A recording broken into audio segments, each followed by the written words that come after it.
안녕하세요. 토요미스테리 디바제시카입니다. 여러분의 구독은 저에게 큰 힘이 됩니다. 베네수엘라 북쪽 해안에 아주 주목받는 관광지 섬이 있습니다. 너무도 아름다운 자연경관을 자랑하면서 꽃의 섬이라고 불리는 마르티니크 섬. 이곳은 1502년 6월 15일 콜럼버스가 인도로 가고 있는 네 번째 여정 중에 처음으로 발견됩니다. 이후에 이 섬은 1635년 프랑스에 의해 식민 지배를 받게 되면서 당시 그곳에 살고 있던 원주민들은 모두 쫓겨나고 노동을 위해 서아프리카에서 데려온 흑인들의 후손이 남아서 현재까지도 주민의 대부분을 그들이 차지하고 있다고 하는데요. 이후 1946년 정식으로 프랑스의 해외 레지용으로 편입되었고 지금은 이렇게 이국적인 풍경으로 카리브해에서 가장 사랑받는 관광지로 자리하고 있습니다. 정식으로 해외 레지용, 그러니까 프랑스 해외 레지용으로 편입이 된 후에 굉장히 많은 유럽 사람들이 이곳을 방문하게 됐는데요. 사실 이 섬에는 아주 놀라운 사실이 있었습니다. 그것은 바로 이 섬에 살고 있는 사람들의 키가 굉장히 크다는 거였어요.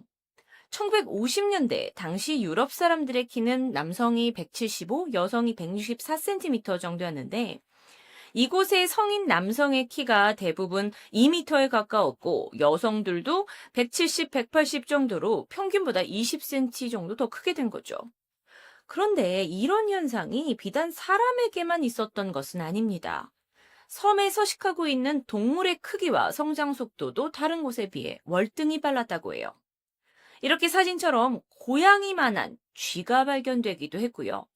개미나 거미 같은 곤충류도 일반적인 그 곤충류보다 3배에서 4배 정도 크게 자랍니다. 또 1년에 한 번 열리는 포도가 4개월마다 한 번씩 열매를 맺기도 했고요. 이런 그 이상현상이 발견된다는 게 프랑스 정부에까지 흘러들어갔고 조사단이 파견됩니다. 이후 수년간 이 거대화 현상에 대해서 연구가 계속되었고요. 마침내 그 수수께끼가 풀리게 되는데 그 해답은 바로 검은 돌이었습니다. 섬에서 정체를 알 수 없는 검은 돌이 다량 관찰되었고 연구진들이 이것을 분석하게 되자 이 돌 안에 상당량의 방사성 물질을 함유하고 있는 것으로 밝혀집니다. 이 방사성 광물이 섬에 살고 있는 생명 전반에 걸쳐 유기 변화를 일으켰고 성장을 자극했을 것이라고 추측하게 되죠. 왜요? 어떻게요? 과학자들은 그 원인으로 100년 전에 있었던 마르티니크 섬의 화산 몽펠레의 폭발을 꼽았습니다.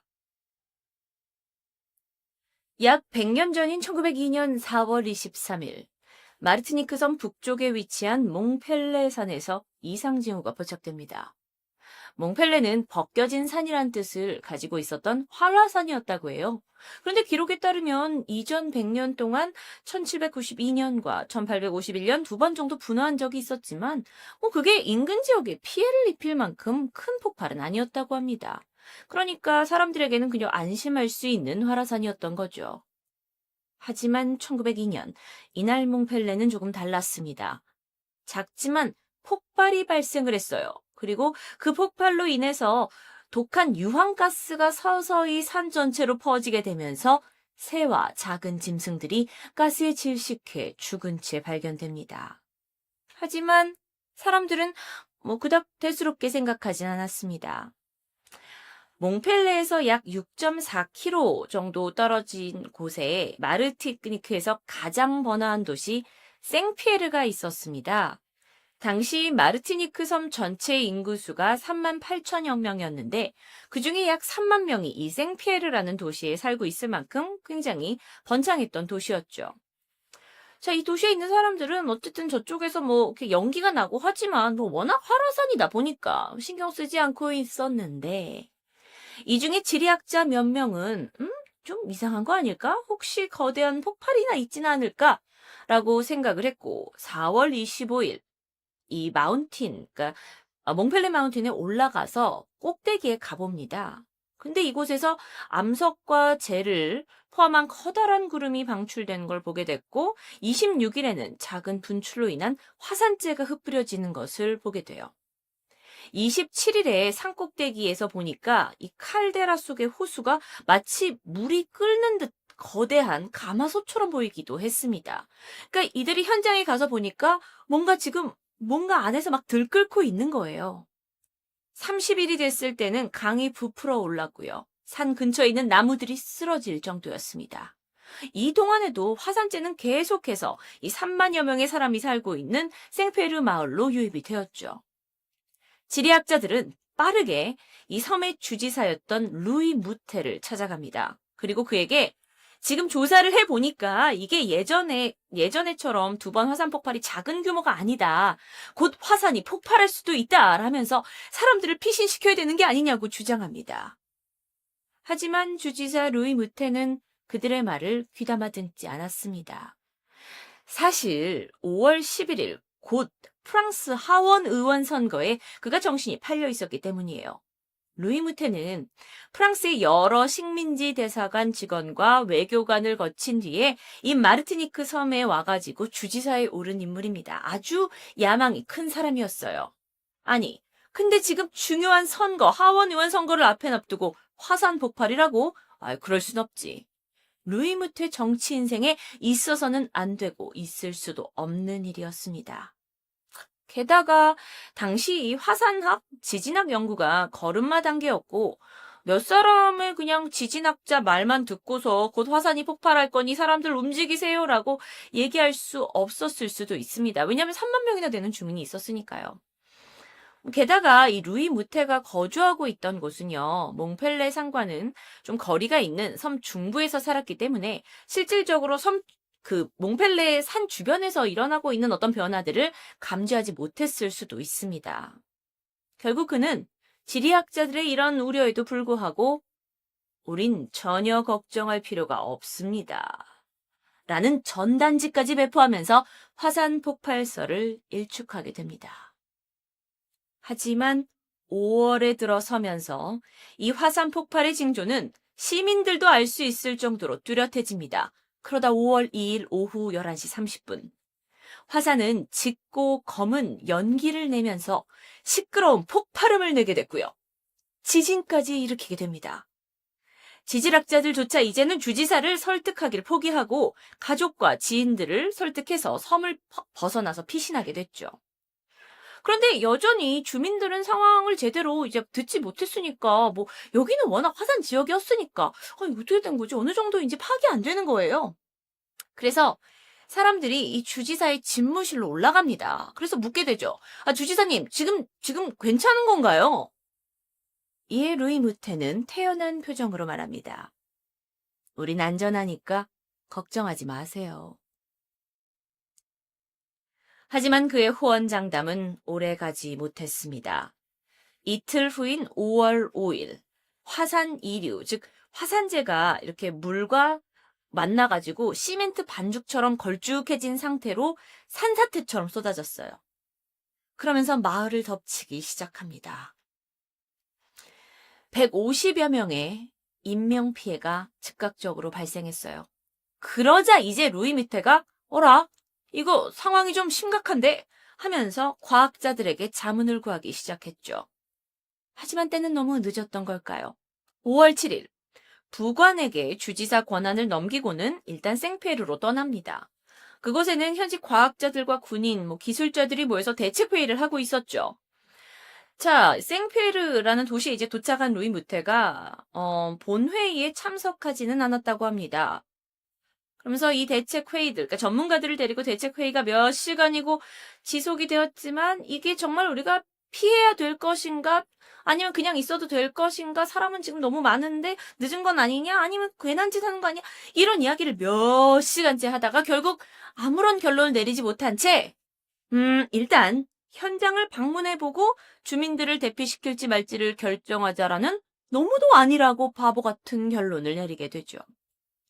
이렇게 사람들이, 그러니까 위에 있는 리더들이 우왕좌왕하는 동안 생피에르로 오히려 더 많은 사람들이 몰려들기 시작합니다.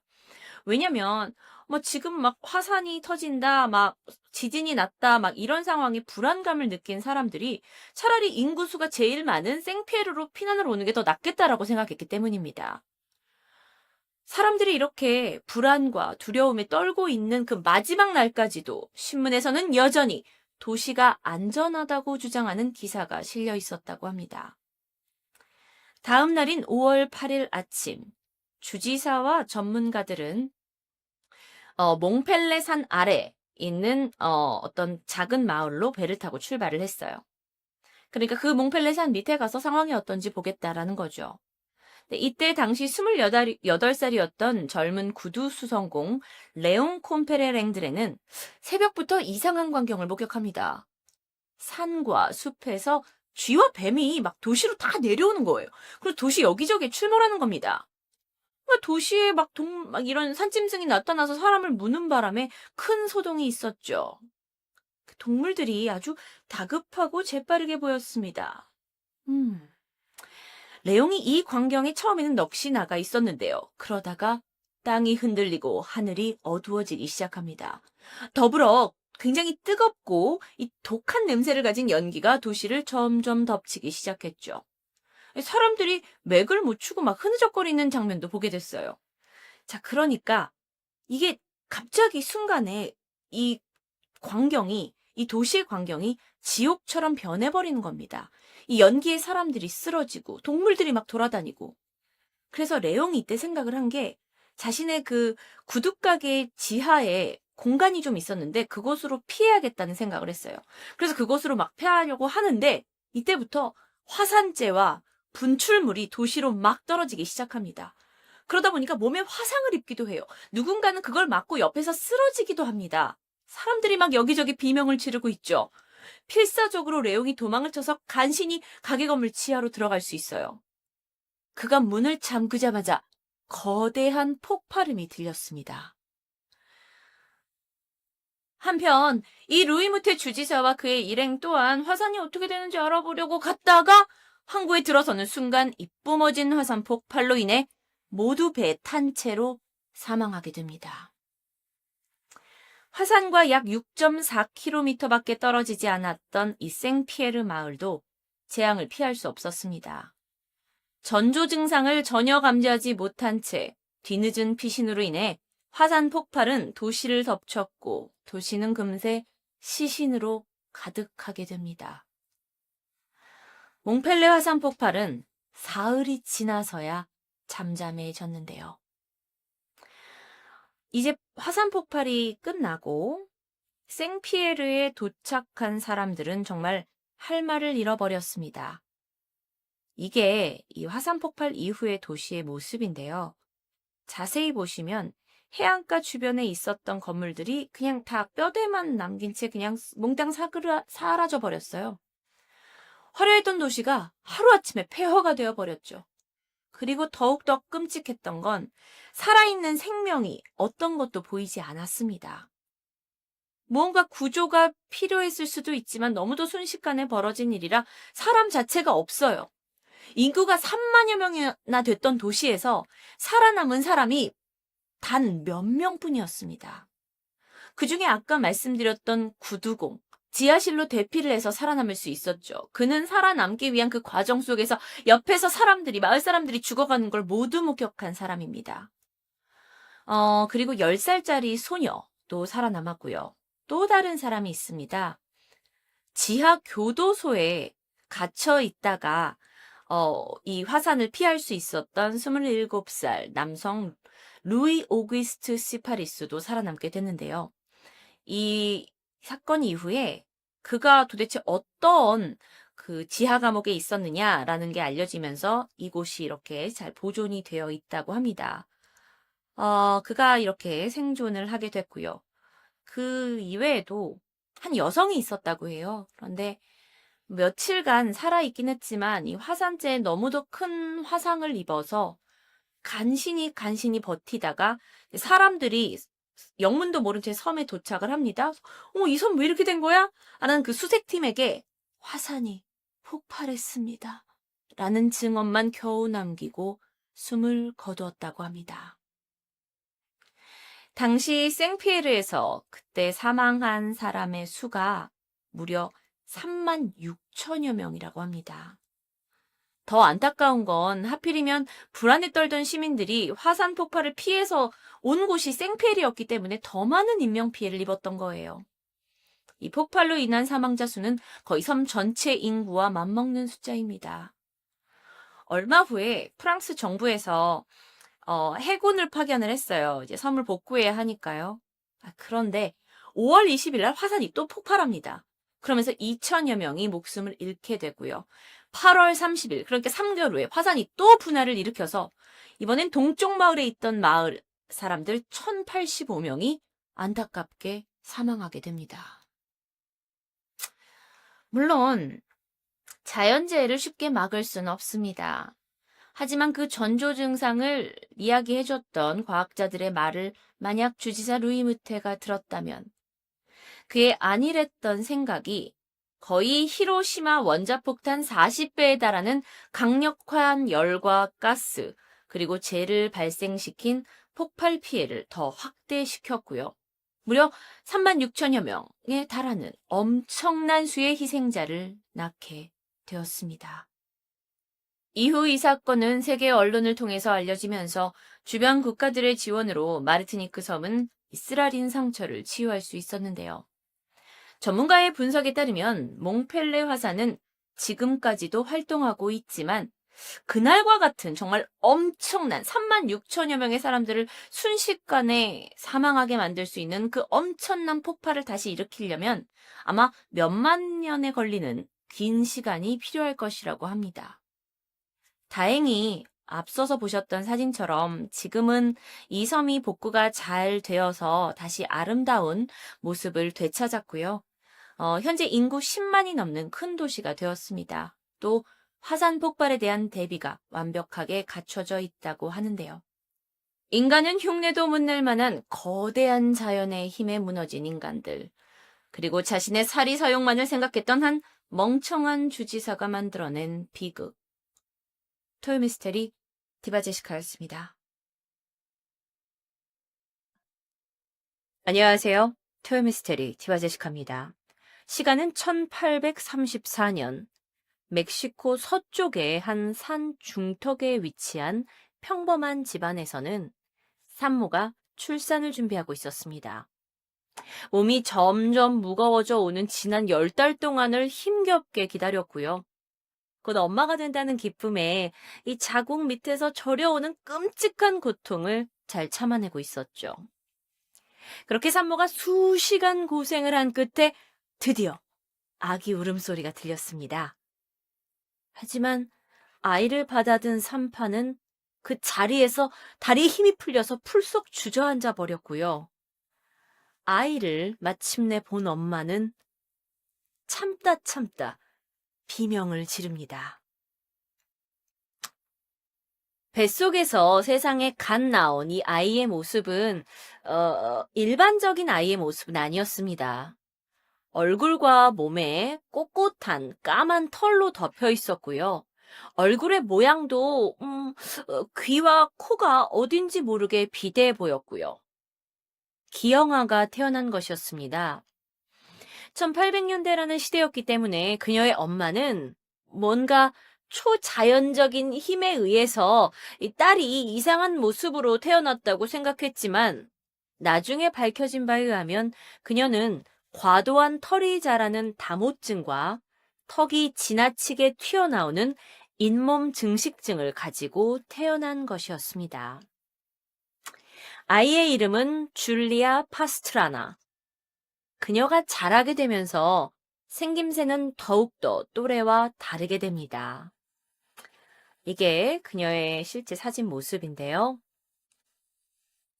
이렇게 좀 남들과는 다른 생김새를 가진 그녀의 삶은 결코 평범하지 않았겠죠. 좀 살펴보면 두상이 다른 아이들보다 훨씬 더 컸고요. 턱 밑에는 남자 같은 두꺼운 검은 털이 자라나기 시작했어요. 치아도 삐뚤빼뚤 자리를 잡지 못하는 듯 보였고 입술과 잇몸이 점점 자라면서 비대해집니다. 그런데 그에 비해 키는 135cm 이상 자라지 않았어요. 그녀의 초기 삶에 대해서는 여러 가지 이야기가 전해집니다.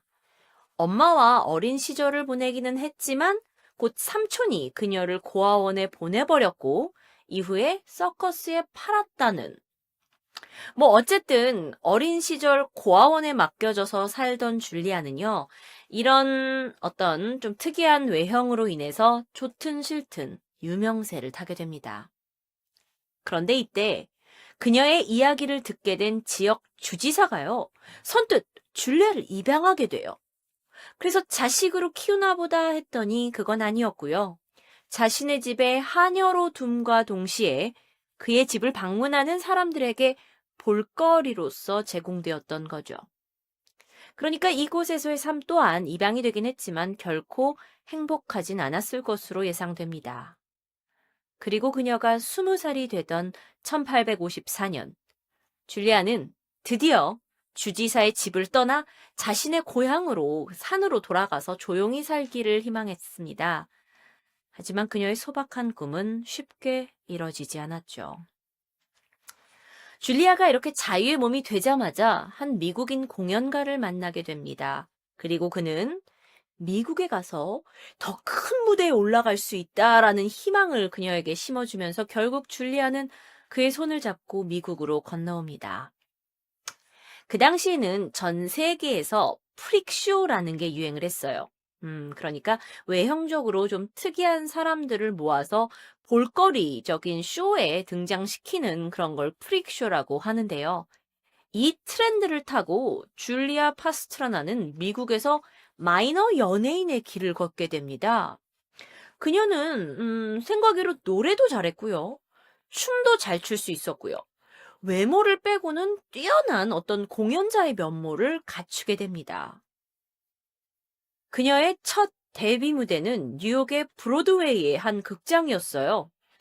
빨간 드레스를 입고 스페인 노래를 부르게 되는데 이 처음 보는 이국적이고도 신기한 모습에 미국인들은 환호하게 되죠.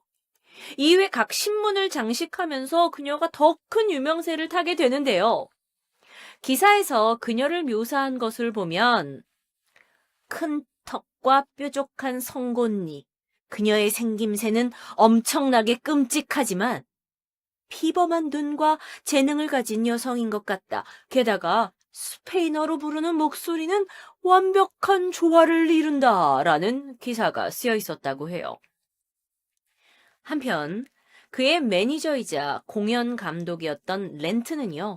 공연의 서두에서 반늑대 반인간을 소개합니다! 라고 하면서 관중의 흥미를 막 자아냈지만 어쨌든 줄리아는 당시 성행하고 있었던 기형 인간쇼, 그 프릭쇼를 넘어서 진짜 무대의 주인공이 되어가고 있었습니다. 알려진 바에 의하면요, 줄리아는 이렇게 거친 외형과는 좀 다르게 친절하고 부드러운 성격의 여성이었다고 해요. 노래를 잘 불렀잖아요. 근데 그럼에도 불구하고 더 배우려고 하는 열정도 있었고요. 나중에 미국과 유럽을 순회하게 되면서 3가지 언어를 완벽하게 구사할 만큼 머리도 좋았던 것으로 알려져 있습니다. 또 당시 평범한 여성들이 그랬던 것처럼 여행하고 요리하고 바느질하는 것을 좋아했고요. 그녀는 비록 기형아로 태어났지만 일반인들 못지 않거나 오히려 더 뛰어난 능력을 가진 사람이었어요. 이렇게 공연으로 미국에서의 성공을 맛본 후에 그녀는 유럽으로 건너갑니다. 그리고 첫 공연은 독일 베를린이었어요. 사랑과 희극을 섞은 공연에 서게 되었는데요. 이게 대성공을 이룹니다. 인기가 점점 높아지면서 그녀와 결혼하겠다는 충성 남성 팬까지 줄을 이을 정도였다고 해요. 그런데 이때 공연 총감독이었던 렌트 기억하시죠? 그가 그녀를 오랫동안 자신의 옆에 두기 위해서 줄리아와의 결혼을 결심합니다. 이게 남아있는 실제 사진이에요. 옆에 있는 남성이 렌트로 인터넷에 나와 있고요. 이게 실제 결혼 모습이라고 하는데요. 당시는요, 이 무대 공연이 상업화의 물결 속에서 정착해가고 있는 시기였습니다. 그러니까 그녀의 인기는 곧 돈과 연결되는 거였죠.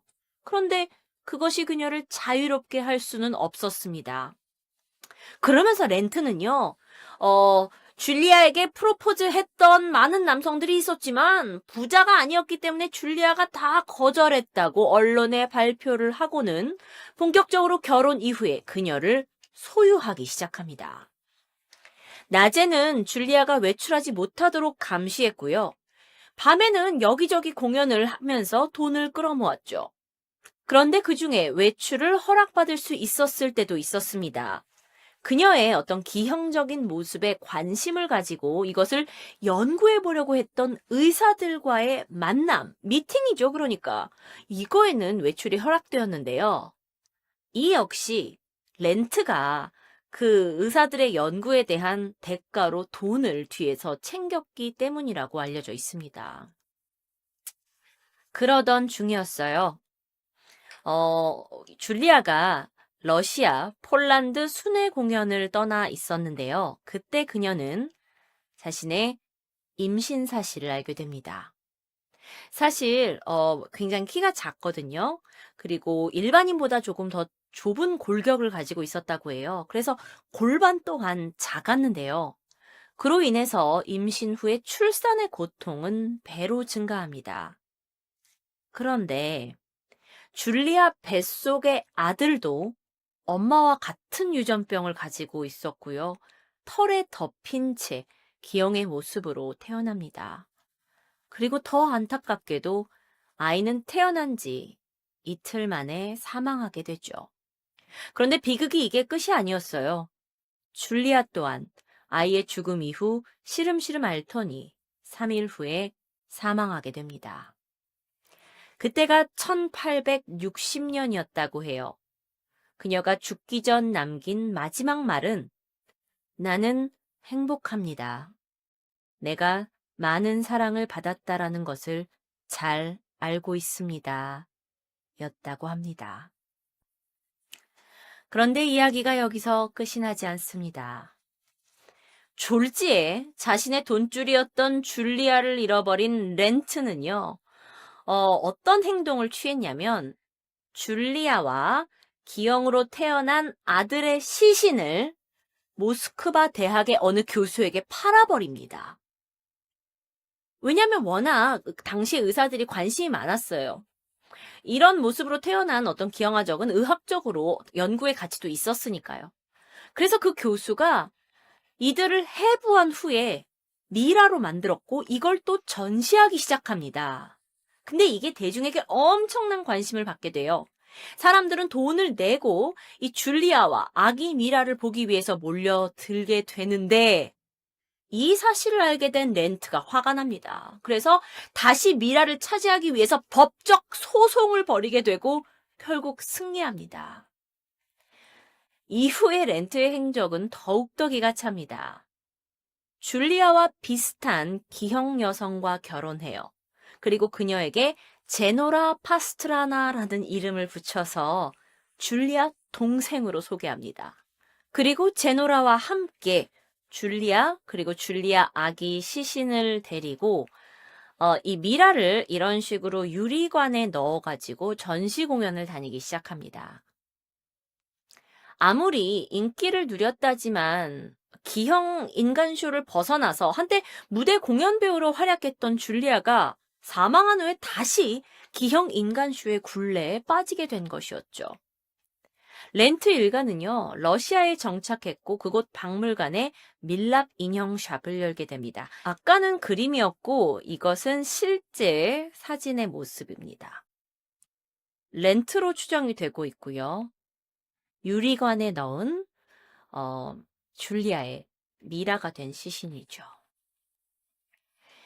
이후는 많이 알려져 있지 않습니다. 렌트는 결국 정신 발작으로 사망했고 제노라는 새로운 분이었던 제노라는 그의 유산을 받아서 더 젊은 남성과 결혼했다고 하죠. 줄리아와 아기미라는 어떻게 되었을까요? 여러분 조금 보기 힘드실 수도 있지만 이게 실제 미라 모습이었다고 해요. 이 두 시신은 여러 사람의 손을 거쳐서 이 나라 저 나라를 돌아다니며 전시되는 신세가 되었고요. 그러던 중 1976년 미라를 보관하고 있는 이 유리 용기가 깨지게 되면서 아기 시신은 사람들에 의해서 훼손되게 됩니다. 그리고 이때 줄리아의 미라도 자취를 감추게 되죠.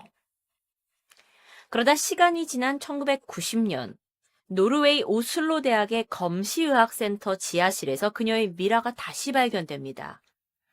그러니까 어떻게 팔려가지고 노르웨이에 왔다가 노르웨이 의학센터까지 가게 된 거였습니다. 그러던 중 2005년 기구한 삶을 살았던 줄리아가 아직도 편하게 눈을 감지 못하고 있다라는 생각에 멕시코의 아티스트 안데손이라는 사람이 그녀의 품위를 되찾아야 한다고 하면서 줄리아의 유해를 멕시코 그녀의 고향으로 돌아오게 하자는 캠페인을 벌이게 됐고요. 결국 2013년 그녀의 시신은 멕시코로 돌아왔습니다. 그녀가 죽은 지 153년 만에 장례가 치러졌고요. 장례식은 카톨릭식으로 치러지면서 수백 명의 사람들이 참석하게 되죠. 이후 그녀의 유골은 고향 근처에 묻혔습니다. 줄리아 파스트라나 153년 동안 사망 후에도 그녀의 시신은 사람들의 눈요깃거리로 전 세계 이곳저곳을 누볐는데요. 한국적인 정서로 치면 정말 한이 많은 그런 시신이 됐을 것 같은데 멕시코로 돌아가서 이제는 편히 눈 감을 수 있지 않을까 생각해 봅니다. 토요미스테리 디바제시카였습니다.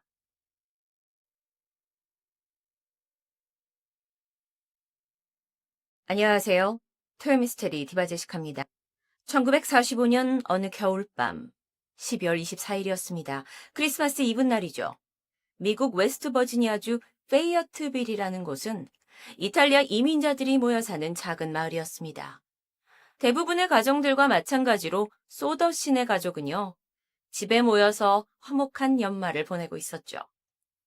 아버지 조지와 어머니 제니는 1923년에 결혼을 해서 무려 10명의 아이들을 낳았어요. 그만큼 두 사람의 금술도 좋았고, 집 분위기가 워낙 화목하기 이를 데 없는 가정이었는데요.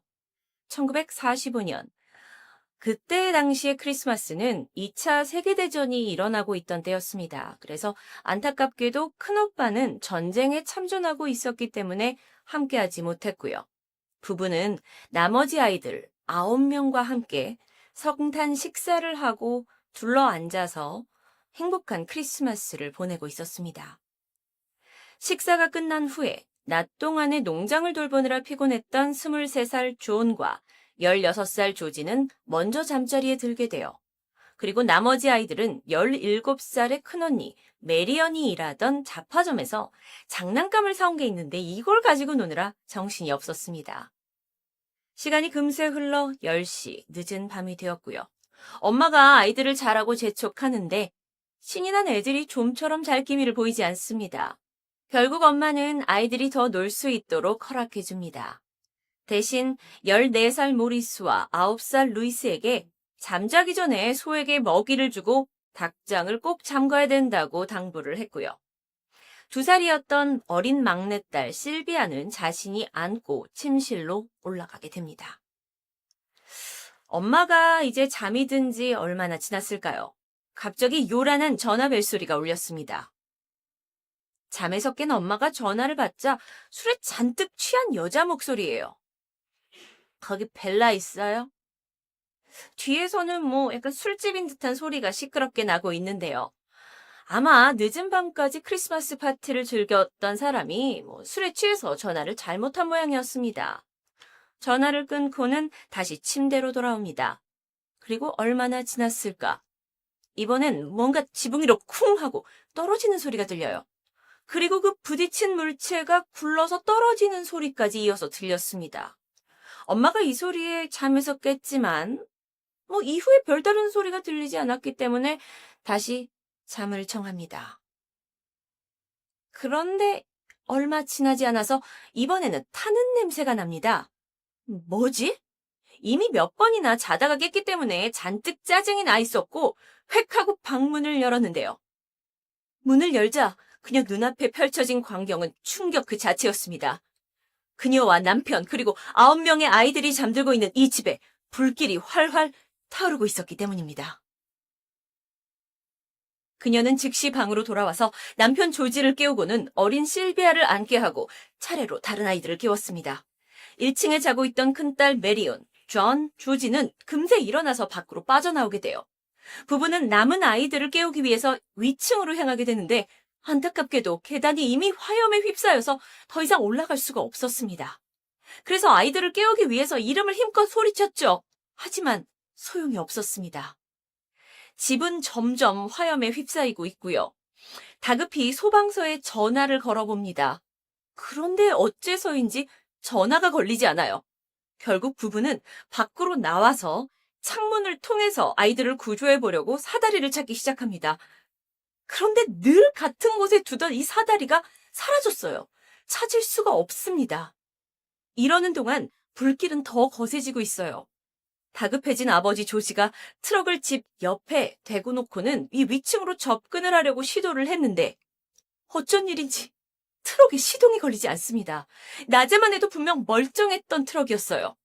심지어 2대 다 걸리지 않습니다.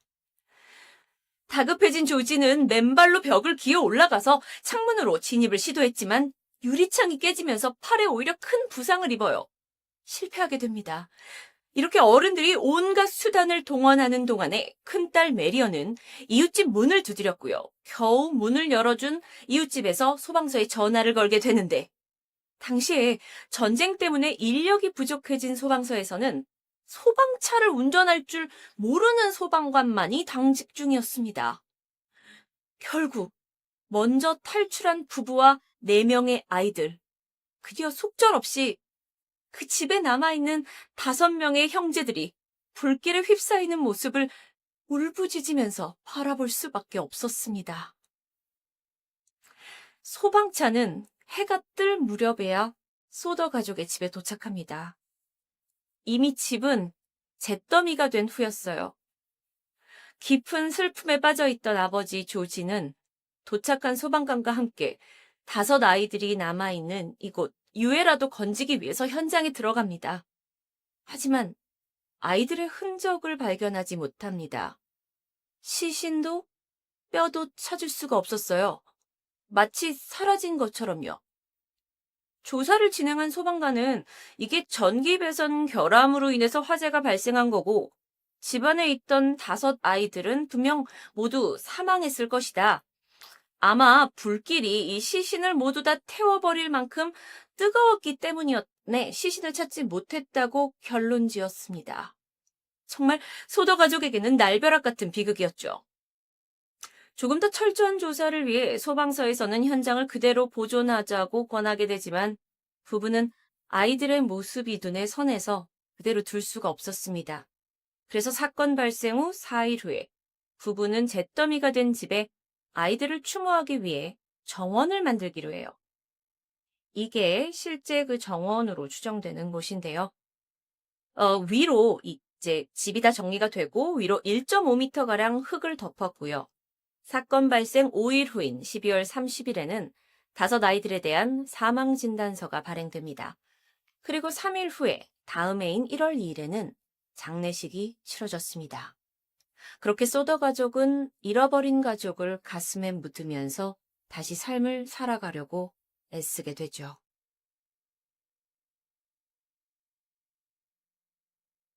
하지만 아버지 조지 소더는 이 사건을 쉽게 잊을 수 없었습니다. 정말 밤마다 그날 밤을 되뇌었겠죠.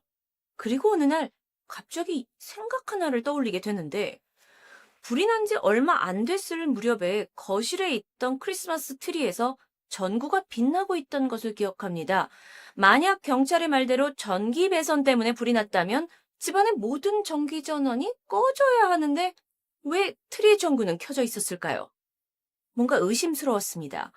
아버지는 이날부터 집 근처를 샅샅이 뒤지기 시작했고 얼마 후에 집에서 20m 떨어진 곳에서 그토록 찾았던 사다리가 내팽개쳐져 있는 것을 발견합니다.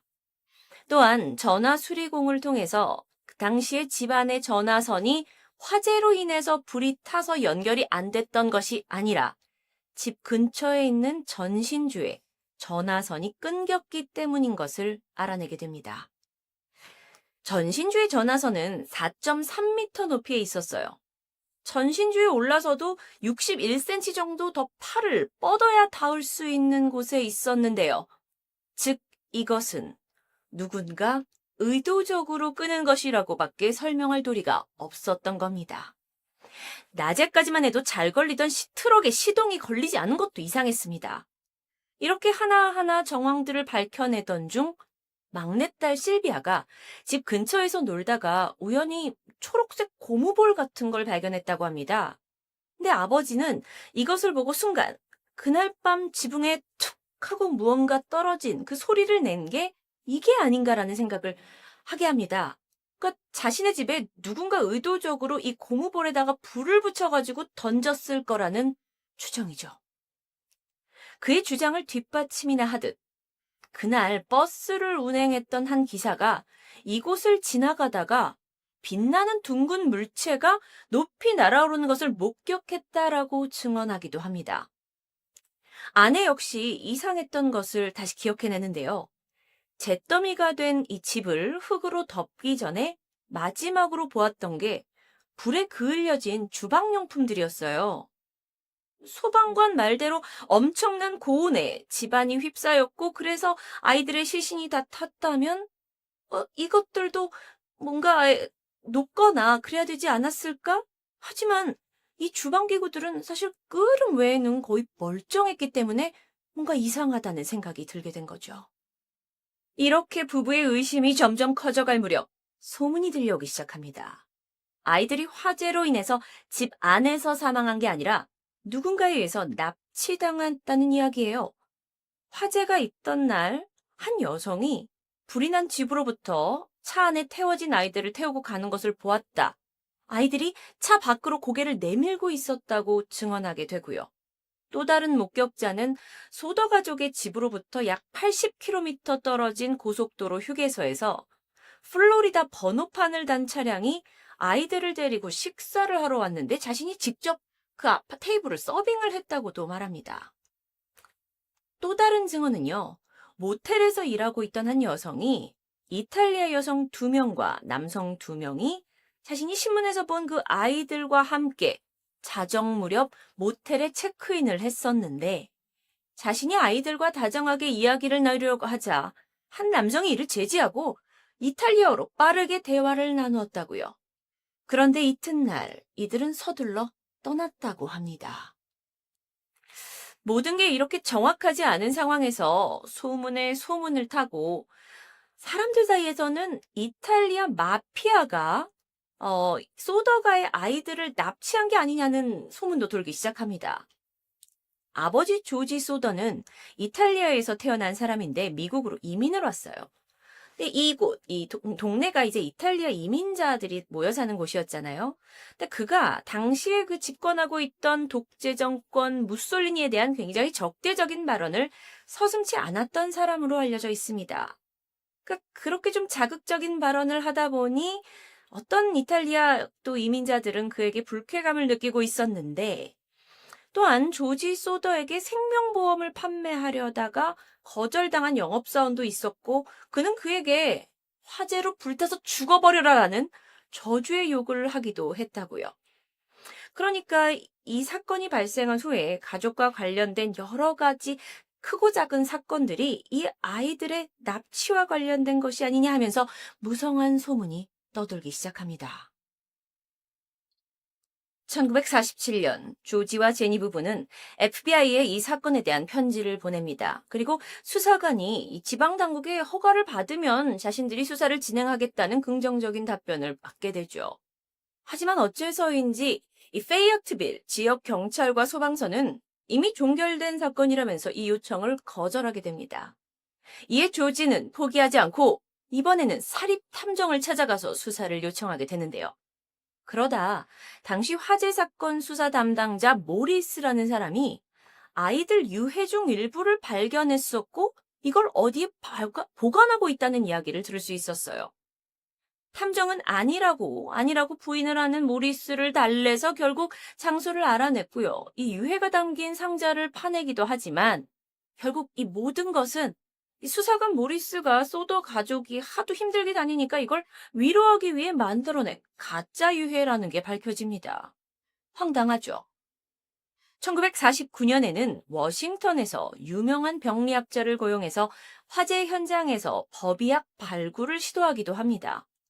그러다가 4개의 작은 척추 조각이 발견되는데요.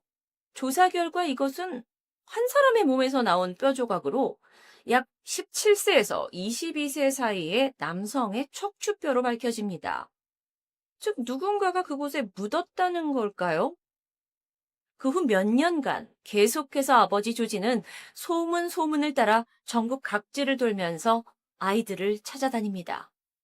텍사스의 어느 바텐더가 자신이 화재와 납치를 저질렀다고 이야기하는 어떤 남자들을 봤다 해가지고 텍사스로 쫓아가기도 하고요. 또 뉴욕 출신의 젊은 발레 댄서 사진이 굉장히 자신 딸과 닮은 것 같아서 무작정 찾아가기도 합니다. 그 중에는 휴스턴의 한 사람이 자신이 당시 9살이던 루이스 소더라고 말하면서 저 지금 형 모리스와 살고 있어요라고 증언을 합니다. 그래서 아버지가 쫓아갔죠. 이 또한 모두 진실이 아니었습니다. 1952년 소더 부부는 고속도로 옆에 아이들에 대한 정보를 제공한다면 $10,000의 보상을 하겠다는 광고판을 세웠고 아이들을 찾기에 총력을 다합니다. 그러던 1967년, 시간이 좀 지났죠. 그러니까 첫 사건이 발생 후에 약 24년이 지난 후에 켄터키주의 센트럴시티 도장이 찍힌 편지 한 장이 어머니에게 도착을 하는데요. 편지 안에는 루이스와 굉장히 닮은 남성의 사진이 있었고 뒷면에 루이스 소더, 나는 형제 프랭키를 사랑한다 라는 글귀까지 적혀 있습니다. 사진 속 남성은 30대 초반 정도로 보였고요. 9살이던 루이스가 다 자랐다면 이런 모습일 거라고 상상할 정도로 닮아 있었어요. 부부는 탐정을 고용해서 사진 뒤에 적힌 메시지와 이걸 적은 사람을 추적하기 위해서 큰 돈을 투자합니다. 하지만 탐정도 사기꾼에 불과했어요. 그는 돈을 들고 나타나질 않습니다. 편지까지도 사기였어요. 사실 이 형제 중에 프랭키라는 이름이 없었기 때문에 애초에 진실이 아니었던 거죠. 하지만 지푸라기라도 잡고 싶은 부모의 심정이었을까요? 사실 이건 광고판을 보고 사람들이 저지른 아주 짓궂은 장난에 불과했습니다. 하지만 부부는 이에 굴하지 않았고 더 큰 광고판을 추가로 설치합니다. 어떤 굴욕을 받더라도 포기하지 않겠다는 의지였죠. 하지만 아이들이 어디에 있다는 소문마저 더 이상 들리지 않게 되었고요. 1968년 조지 소더 아버지는 진실을 알지 못한 채 사망하게 됩니다. 그리고 약 20년 후 1989년 아내 제니도 세상을 떠나게 됩니다. 이후에 살아남은 소더가 사람들은 시칠리아 마피아가 연관이 되어 있다면서 실종된 형제들이 살아있지만 연락을 하지 못하고 있다. 그 이유가 살아남은 가족들에게 혹시나 마피아에 의해 해를 입을까봐라고 이야기하기도 했습니다. 현재 밝혀진 몇 가지 정확한 사실은요. 그날 밤 누군가 방화를 한 흔적은 분명 존재하지만 이 아이들이 탈출했거나 납치당한 흔적은 없고요. 한 소방 전문가는 그 탈출을 이미 한 아들 존이 불이 아직 크게 일지 않았을 때 자신이 위층에 올라가서 아이들을 깨우려는 시도를 했다라고 초기에 증언한 기록이 있었는데 이걸 아이가 다시 번복하게 돼요. 근데 그걸 이제 분석을 했을 때 어쩌면 자신의 행동에 대한 죄책감을 덜기 위해서 말을 바꾼 거다. 또는 기억을 자기가 아예 왜곡한 거다라고 판단하게 됩니다. 즉 다시 얘기하면요. 이것은 어쩌면 가족을 잃은 슬픔에 남은 가족들이, 남은 형제들과 부부가 아이들이 화재로 죽은 게 아니라 누군가에게 납치되었다고 믿고 싶어 하는 그들의 기억의 미화에서 벌어졌다라고 분석하는 건데요. 진실은 무엇일까요? 당시에 부모와 함께 탈출했었던 막내 실비아. 그녀는 이제 나이를 많이 먹었죠. 실제 사진입니다. 현재까지도 그녀의 형제들이 화재로 사망했다라는 것을 절대 믿을 수 없다면서 그녀의 손녀의 도움을 통해서 웹사이트를 열어두고 당시 사건에 대한 제보자들을 일일이 만나면서 지난 75년 이상 미스테리한 화재 사건의 끈을 놓지 못하고 있다고 합니다. 5명의 아이들, 5명의 내 형제를 잃고도 생사를 모르고 있는 이 안타까운 소더 가족 실종 이야기. 지금까지 토요미스테리 디바제시카였습니다.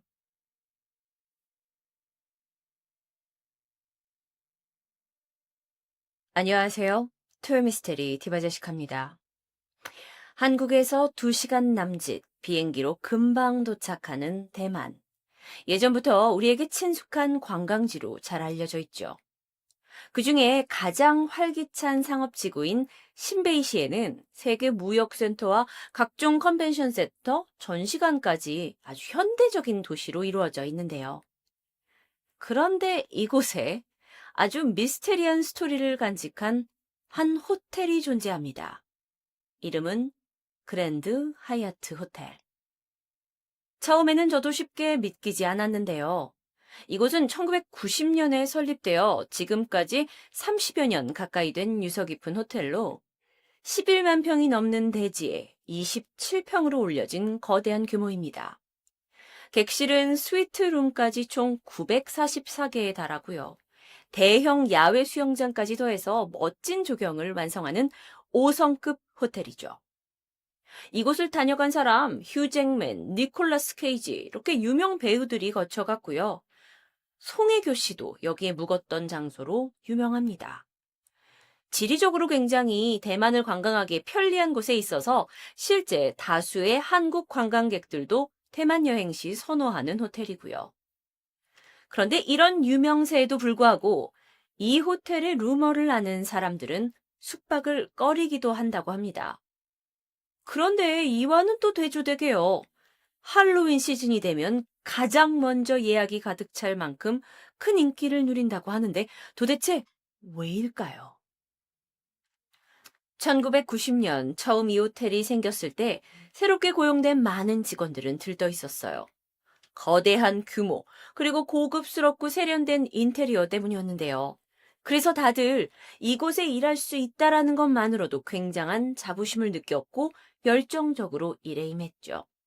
그러던 어느 날 새벽 1시, 늦은 시간까지 호텔 내부를 정리하면서 일하고 있던 한 직원이 이상한 경험을 하게 됩니다. 로비를 돌아다니다가 갑자기 등 뒤에서 환하게 불빛이 켜지는 느낌을 받은 거예요. 그래서 그는 등을 딱 돌려봤는데요. 뒤쪽에는 엘리베이터의 문이 환하게 열려 있었던 겁니다. 누군가 내려왔던 건가? 그래서 문이 열린 건가? 그런데 엘리베이터 안에는 아무도 없었고요. 몇 초 후에 문은 자동으로 서서히 닫힙니다. 그런데 보통 아무도 없는 엘리베이터가 문이 닫히고 나면 그 자리에 있기 마련인데요. 엘리베이터는 위층으로 올라가기 시작합니다. 그러다 땡! 한 층에 멈춰서게 되죠. 이 모습을 본 직원은 위에 계신 손님이 엘리베이터를 부른 건가 보다라고 생각했고요. 다시 이 호텔 정리에 열중을 했어요. 그런데 시간이 조금 지나고 무심코 엘리베이터를 봤는데 여전히 그 층에 그대로 있는 거예요. 아무도 없었던 엘리베이터가 특정 층으로 올라갔고 그렇다면 누군가 그 엘리베이터를 호출한 걸 텐데 그 층에 멈춰 있다? 사실 누가 내려가려고 배 눌렀다가 다시 방에 들어갔을 수도 있고 엘리베이터가 작동을 제대로 안 한 걸 수도 있죠. 직원은 그날의 일을 특별하게 생각하진 않았습니다. 하지만 문제는 이런 현상이 멈추지 않고 계속되었다는 거예요. 또 다른 날이었습니다. 이날 직원은요, 새벽 근무 교대를 하게 됐어요. 그리고 호텔 내부 정비를 마치고 이날따라 프론트에 배치됩니다. 시간이 늦어졌고 투숙객들이 대부분 방 안으로 돌아가서 이제 잠을 청하는 시간이었기에 로비는 한가했어요. 그리고 호텔의 엘리베이터 또한 모두 1층에 있었죠. 그런데 새벽 1시, 갑자기 한 엘리베이터의 문이 열립니다. 그러다가 잠시 후에 다시 문이 닫혔고요. 엘리베이터는 위층으로 올라갑니다. 그리고 그 엘리베이터가 멈춘 층은 며칠 전에 그 엘리베이터가 멈춘 층과 동일한 곳이었어요. 이걸 이제 두 번째 겪는 이 직원은 숨을 죽이고 엘리베이터에서 누군가 타서 뭐 내려오거나 올라가기를 기다렸습니다. 하지만 엘리베이터는 그 층에서 한참 동안 움직이지 않았어요. 다음날 직원은 이 현상을 지배인에게 보고합니다. 하지만 지배인은 밤 근무를 하기 싫어서 요리조리 요령을 피우는 사람의 투정으로만 받아들였고요. 오히려 너무 너 예민하게 반응하는 거 아니야? 하면서 핀잔을 주게 되죠. 하지만 혹시라도 이 새로운 호텔이었긴 했지만 엘리베이터가 오작동했을 수도 있다고 생각을 해서 수리기사를 부르게 되는데요. 수리기사 또한 와가지고 여기는 엘리베이터가 다 얼마 전에 새롭게 설치된 거고 뭐 한 개만 고장날 리가 있냐. 내가 보니까 아무 일도 없다 하면서 오히려 화를 냈고요. 이에 이 이상한 일을 겪은 직원은 뭐 더 이상 말을 할 수가 없었다고 합니다. 어쨌든 이 엘리베이터 오작동 사건은 마무리가 되었는데 다른 곳에서 사건이 터집니다. 하필이면 엘리베이터가 멈춰있던 그 층에 묵던 손님들의 컴플레인이 이어졌던 거죠. 늦은 저녁입니다. 프론트의 전화벨이 시끄럽게 울렸어요. 직원이 전화를 받았는데 손님이 막 화를 내면서 항의했던 거예요. 지금 새벽 1시인데 복도에서 누가 이렇게 시끄럽게 떠드는 거예요. 직원이 너무 놀랐죠? 그리고 그 해당 층으로 올라갔는데요. 복도는 너무도 고요했습니다. 아무도 없었어요. 혹시 손님이 옆방이나 윗방에서 난 소리를 잘못 들었나 보다라고 생각을 했죠. 다음날 아침입니다. 그 층에 투숙했던 손님들이 하나 둘 체크아웃을 하면서 불평을 쏟아내요. 어젯밤에 누가 문을 두드려가지고 놀랬어요. 복도에서 왜 이렇게 사람들이 시끄럽게 굴어요? 복도는 비어 있었는데도 말이죠. 이런 일이 반복이 되니까 그동안 모른 척 해왔던 이 호텔 직원들 사이에서도 어느새 흉흉한 소문이 돌았고요. 다들 뭐 밤에 근무하는 것을 다 기피하기 시작했어요. 근데 그러던 어느 날 결정적인 사건이 터지게 됩니다.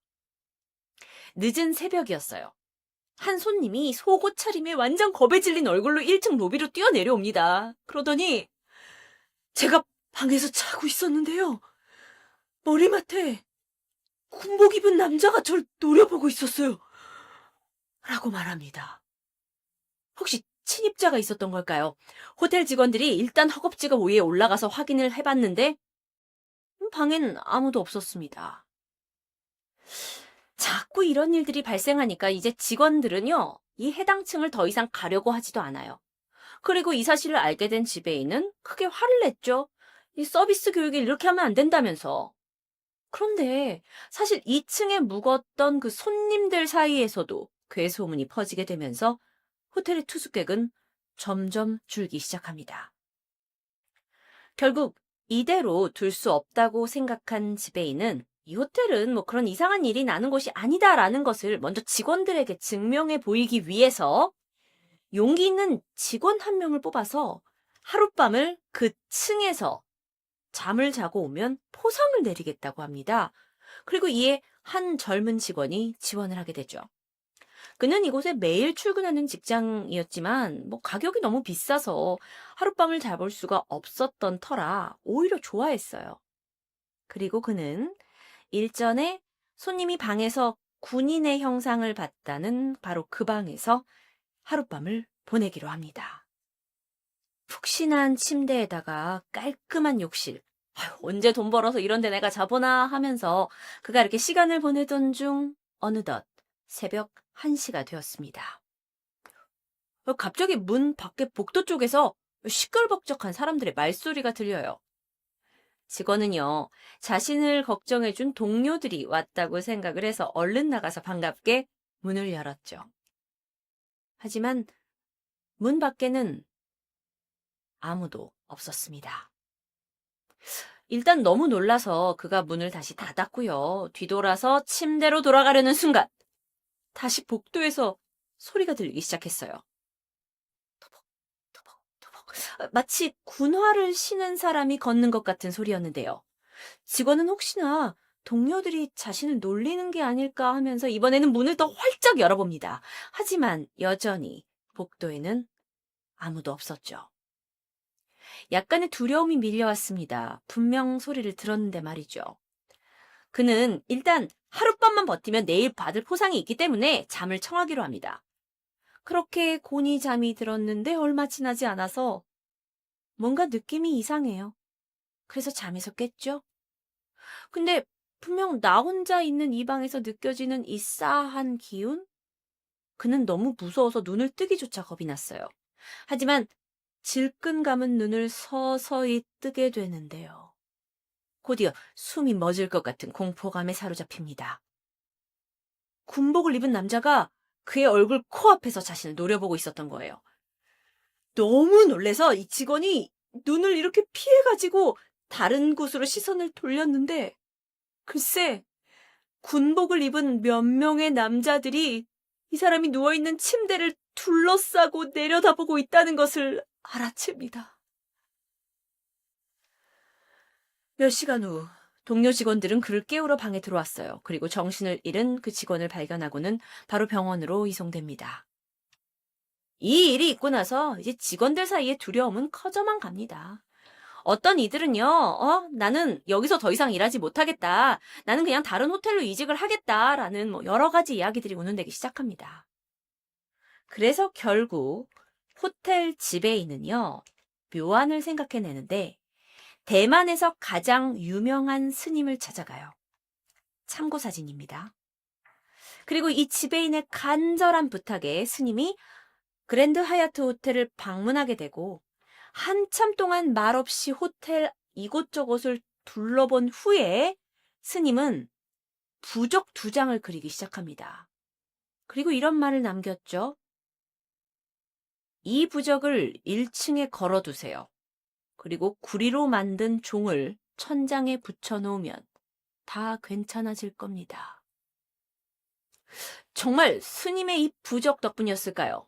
이후로 귀신을 보거나 이상한 현상을 경험한 사람들이 더 이상 생겨나지 않게 됐어요. 그리고 호텔은 평온을 되찾았죠. 이후에 대만 그랜드 하얏트 호텔은 귀신이 출몰했던 곳이라는 명성과 함께 아시아에서 가장 무서운 호텔 10위권 안에 들게 되면서 할로윈 시즌에는 문전성시를 이룬다고 해요. 다만 이상하게도 아직까지 이상한 현상들은 종종 발견되고요. 밤에 군인들을 본 그 방이 있던 해당 층이 과연 몇 층이었는지는 비밀에 쌓여 있다고 합니다.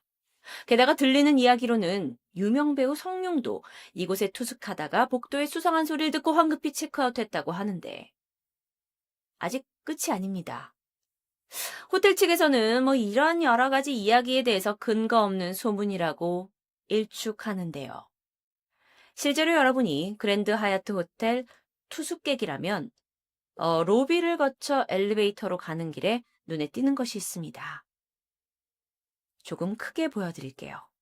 실제 호텔의 로비에 있는 2개의 액자입니다. 이것이 무엇일까요? 호텔 지배인은요, 이 2 그림이 유명한 풍수가가 그려준 행운을 불러오는 그림이다 라고 설명을 했고 이것은 악을 쫓는 부적이 아니다라고 말하지만 여전히 이 의문의 2 그림에 대한 이야기는 끊이지 않고 있습니다.